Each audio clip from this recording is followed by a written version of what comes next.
Hey, 4xe fans. Sorry it's so dark in here. It's that time of the year. Oh, we can use the mirror to adjust the light like they used to do in those old 20s movies. How cool is that? Hey, so I just had some late night thoughts. I went and got gas, and of course I'm visiting the gas station way more than I ever did while I was charging my 4xe because, I could go well over a month between fill-ups, and I was at the pump frustrated. And I'll admit my frustration, and I'll admit that's the motivation behind this. Because, in Ohio, I pay extra for my license to have a plug-in hybrid vehicle, my license on the vehicle, not my driver's license. And yet, and the reason behind that is because you're not paying that tax that's on the gas as much when you drive a hybrid or plug-in hybrid or an EV. So in Ohio, to make that fair and for everybody to pay their share into the money that goes into the roads, they added a fee onto the license plate. Whether the fee is realistic or not, I'm not going to argue that in this video, but that's how they're addressing that. And I just got frustrated sitting there getting that tank of gas because of all the failings that are going on surrounding this issue with the 4xe. First, of course, Jeep. This is our third time of a no-charge park outside recall for the same issue. At what point does Jeep say, all right, we're going to do something different. We're going to take a different approach. Stellantis, how does a parent company allow one of the companies that they own to continue to make the same mistake and not hold some people accountable and not create change within the company? The National Highway Transportation and Safety Administration, how does an oversight body not provide more accountability for a company who is now doing a recall for the same thing for the third time? There's just a lot of failings going on. And I know this whole thing is much bigger than my understanding can allow for. I know there are things I don't know about it. But what I do know is there's just a lot of failings going on. And I can only make that assumption that failings are going on because we're getting zero communication about the issue. We're getting nothing from Jeep saying, we apologize for this issue. Here's this compensation for what we're messing up. Here's a gas card, or here's, I don't know. I don't know what that looks like, but we're getting nothing from Jeep. And I found myself very frustrated at the whole situation. Being a person who's been an advocate for the vehicle and the platform from the very beginning, I'm having a hard time being an advocate anymore. And it's not because Jeep didn't design a great vehicle and a great hybrid system. It's because they're not standing behind it when there are mistakes being made.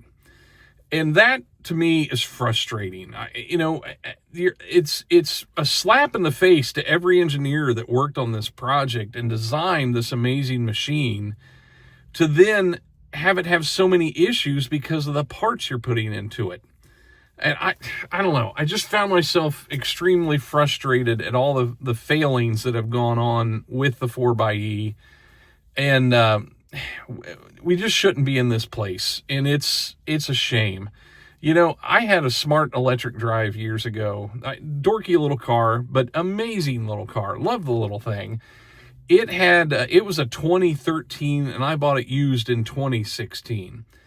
It experienced a failure in the electrical system with I can't remember the part that went bad, and Smart stood behind it, and they were I took it in and they were replacing that part, and it was like a $2,000 part or something.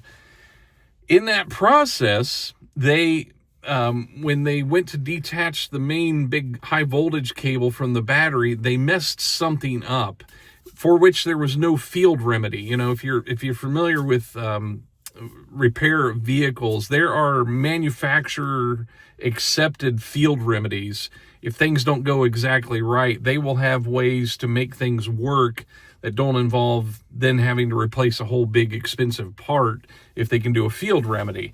And there was no acceptable field remedy for fixing this, so they ended up having to replace the whole battery. And when the guy from the dealership called me and told me about it, I said, look, I only paid like $6,500 for this car. It's pretty pointless for you to ship a battery from France or wherever it came from, and they have to surface ship them. They can't fly those.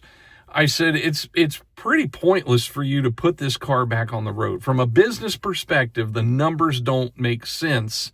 Let's talk about something else other than replacing the battery. I said, I'm not, my heart isn't attached to this car. I just think it doesn't make any business sense to put however expensive the battery was into a car that I only paid $6,500 for. He said, no, he said, Smart is going to stand behind their product. And I said, just tell them not to do it. I said, tell them to pay me the $6,500. It'll be cheaper for you to pay me $6,500 than it will be for you to ship that battery overseas and bring it here. And he said, here's the thing about Smart. They stand behind their product, and they are going to make sure they put it back on the road. And of course, this is a Mercedes dealership.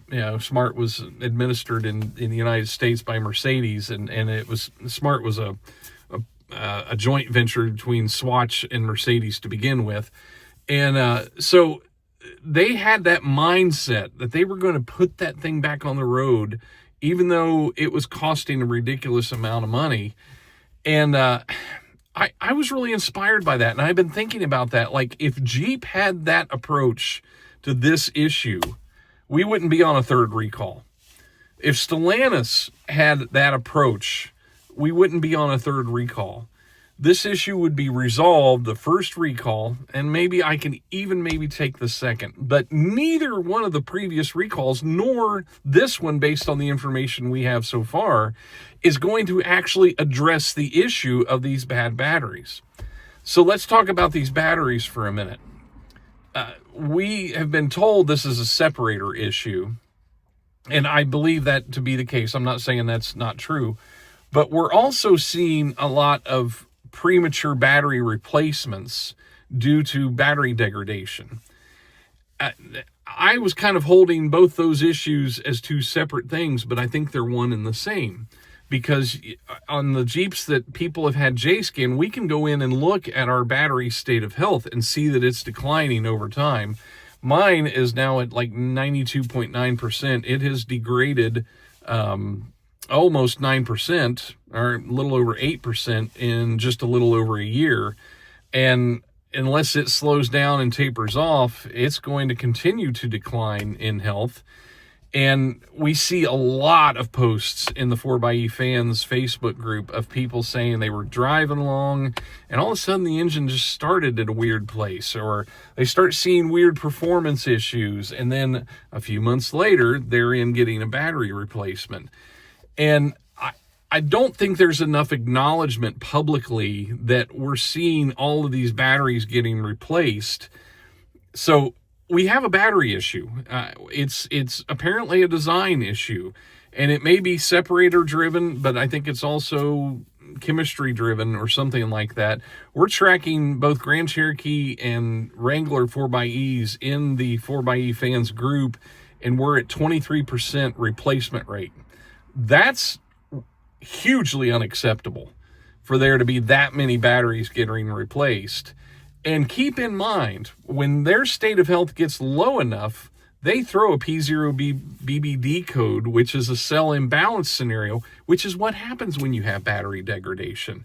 The system has a hard time balancing the cells, which when you have a cell imbalance scenario, that can lead to thermal runaway, which can lead to off-gassing and fire and explosions and all that kind of stuff. So there is a big issue going on, and an almost 25% replacement rate of batteries, and that's just now. What's that going to look like in another year? Because we've been running that poll, and I've been bringing it back to the top of the fans group periodically. We've been running that for months, and the numbers keep going up. We were around the 20% mark for a while, and they are slowly inching their way up. And that's just something that I think it is indicative of the overall issue that we're experiencing. And we have to call this out. We have to provide accountability. The NHTSA, I feel, has failed every 4xe owner, because there's no way a company should be permitted to do the same kind of software update on a recall 3 times. So, I don't know. I'm just a frustrated Jeep owner, but I tell you, I still love my Jeep. And I would love to be a 100% supporter of the platform again. And I can't say that I'm there, because, Jeep, like I said, the engineers have engineered an amazing product, and Jeep leadership has let them down by not ensuring that the parts that go into that product are 100%. Examples of that: the electric coolant heater, we're running about a 20% failure rate in those. Coolant pumps, those things fail enough. The bypass valve, those things fail enough. We're seeing trends in parts that fail. 12-volt batteries, of all things. It's unbelievable how important the 12-volt battery is to this hybrid system, because of the contactors that are in the hybrid battery. If you get a battery, a 12-volt battery that's causing any issues, and my theory is that it causes jitter in those contactors, that's probably what's causing the loss of motive power issue that we've seen. And so, it's the parts. It's the parts. That's a Mopar battery. I decided when my battery went bad, I was not putting another Mopar battery in it. I went out and got an Optima and put it in it. I've had no issues since. All of us that have upgraded our 12-volt batteries have had no issues. So it's the parts, and that's sloppy management.